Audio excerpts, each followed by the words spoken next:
Administrator. Thank you, Chair Murkowski, Ranking Member Merkley, and members of the subcommittee. I appreciate the opportunity to appear before you today to discuss the President's fiscal year 2026 budget request for the U.S. Environmental Protection Agency.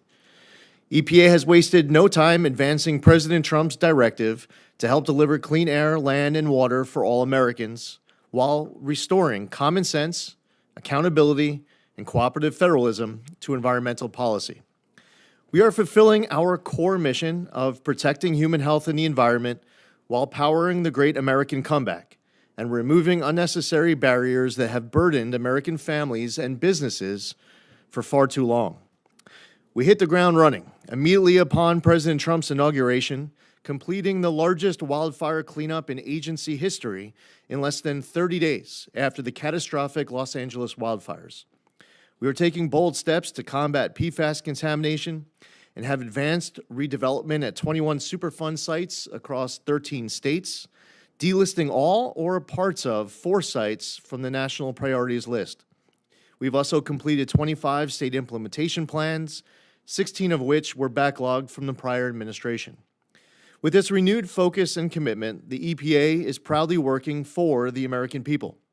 We are revising the definition of waters of the United States to align with the Supreme Court decision in Sackett and have issued immediate actions for Mexico to permanently and urgently end the Tijuana River sewage crisis that has plagued Southern California for decades. Following my trip to St. Louis, we cut nearly 2 years from the cleanup timeline at the Westlake Superfund site, which has been contaminated by nuclear waste from the Manhattan Project. In fact, to mark the 100th day of the Trump presidency, the EPA released a list of 100 environmental actions we took during those first 100 days, a pace that motivates us to keep up each and every day. Together, these actions reflect the administration's commitment to environmental stewardship, cooperative federalism, and delivering results that make a real difference in people's lives.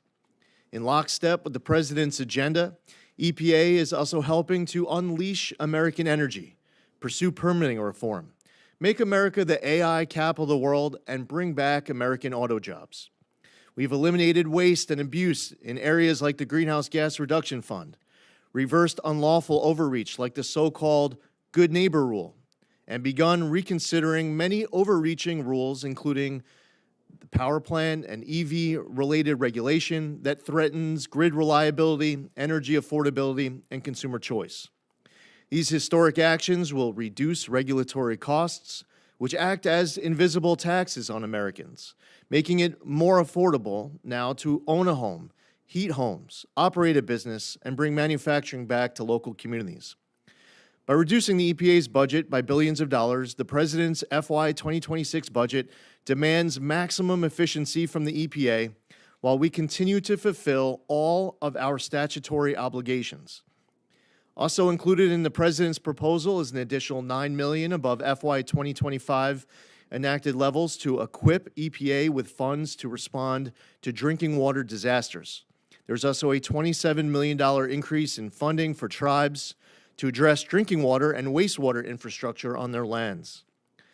As I've stated in the past at the Trump EPA, we will not view the status quo as a sacred cow that is untouchable. We will not consider the Biden-era regulations we inherited to be etched in stone, and we absolutely refuse to waste even a penny of tax dollars.